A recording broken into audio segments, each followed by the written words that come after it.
नमस्कार दोस्तों, मेरा नाम रश्मि गोरे है।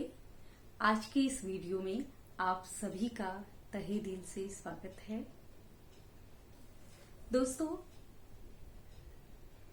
हमें जो भी हम करते हैं जिंदगी में, जितनी मेहनत मजदूरी जो भी करते हैं, जॉब चाहे बिजनेस, क्यों करते हैं? ताकि हम हमारा और हमारे परिवार का ख्याल रख सके। बराबर। हमें भूख लगती है, ऊपर वाले ने हमें पेट दिया है।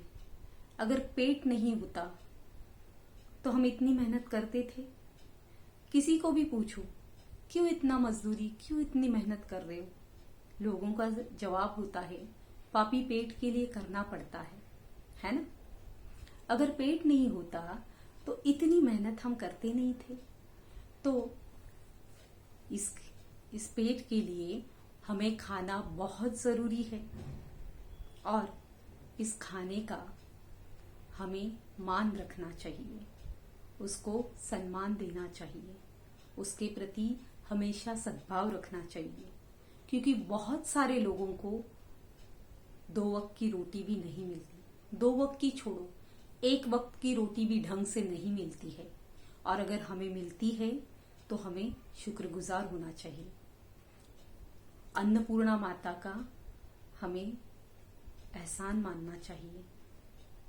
हमारे ग्रेटिट्यूड फीलिंग्स हमें व्यक्त करनी चाहिए। क्योंकि जो भी हम खा रहे हैं वो हमें हमेशा आखिरी सांस तक, मरते दम तक मिले।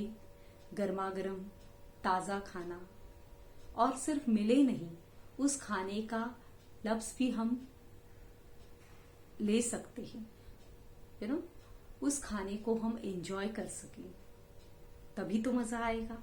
वरना ढेर सारा खाना पड़ा है, या हम खरीद सकते हैं, लेके आ सकते हैं, पर हम खा नहीं सकते क्योंकि बीमारियों की वजह से, या डॉक्टर ने कुछ चीजें खाने से मना किया है, इसलिए हम उनको नहीं खा सकते हैं। ऐसा भी होता है बहुत सारे लोगों के साथ, है ना? सिर्फ पैसा हो के मतलब नहीं होता, हेल्थ भी उतनी जरूरी है और खाना भी जरूरी है। तो हम खाने का मजा भी ले सके और ऐसा ही हमेशा मिलता रहे और खा सके। सिर्फ मिलके फायदा नहीं, वो हम खा सके, एंजॉय कर सके, वो भी जरूरी है। वरना वो कहते हैं ना कि जब दांत है, जब दांत है तो चना नहीं होता है, और जब चने हैं तब दांत नहीं रहे।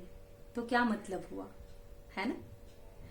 तो इसीलिए हमें अन्नपूर्णा माता का शुक्रगुजार होना चाहिए।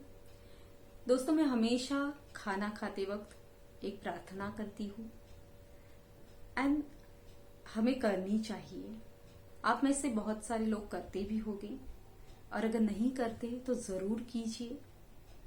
सिर्फ हमारे लिए नहीं, बल्कि बहुत सारे ऐसे लोग हैं, उनको भी मिलना चाहिए। क्योंकि हम ऊपर वाले से अपने लिए कुछ मांगेंगे तो शायद मिले, पता नहीं। पर अगर हम दूसरों के लिए, लोगों के लिए मांगते हैं तो लोगों में हम भी आ जाते हैं, तो वो जरूर मिलता है ना? तो वो प्रार्थना मैं आपको बताना चाहूंगी। हे भगवान, या आप जिस किसी को मानते हो, जिस किसी देवता को, चाहे वाहेगुरु हो, अल्लाह हो, भगवान, या जिस किसी देवता के ऊपर या जिस किसी शक्ति के ऊपर आपका विश्वास है, उसको मन में लाके आप ये कह सकते हैं, हे अन्नपूर्णा माता, थैंक यू वेरी मच। हमेशा ऐसा ही गर्मा गर्म ताजा खाना आखिरी दम तक मिलता रहे, और उस खाने को मैं मजा ले सकूं, हमेशा खा सकूं आखिरी सांस तक। ऐसा मुझे रखना, और हमेशा आपकी कृपा हम पे बनाए रखना, और सिर्फ हम पे ही नहीं, सब पे आपकी कृपा बना के रखना, सबको बहुत खुश रखना, समृद्धि देना, यश देना, सुख देना और सबको सुखी रखना। दोस्तों, ग्रेटिट्यूड ये ऐसा फीलिंग है, जो भी चीज हमें मिल रही है उसके लिए अगर हम खुश है, हम सच्चे मन से, दिल से ऊपर वाले का अगर शुक्रिया करते हैं, तो वो ही चीज हमें भर भर के मिलती है। जिंदगी में जो भी चीज है, हमारी एक आदत होती है, जो नहीं है उस चीज के लिए हम बहुत बेकरार होते हैं, है ना? बहुत ज्यादा सोचते हैं, नाखुश होते हैं, पर जो मिला है उसकी कदर करेंगे ना तो बहुत कुछ मिलेगा, बहुत कुछ मिलेगा। पहले जो है उसकी कदर करना सीखें, तो जिंदगी में ऊपर वाला बहुत सारी चीजें देता है। आई होप आपको ये मैसेज अच्छा लगा होगा। और दोस्तों, एक जेन्युइन रिक्वेस्ट है, मेरा चैनल आप जरूर सब्सक्राइब कीजिए, लाइक कीजिए, कमेंट कीजिए और सब्सक्राइब कीजिए। Thank you so much for watching. Keep in touch, stay blessed and love you all.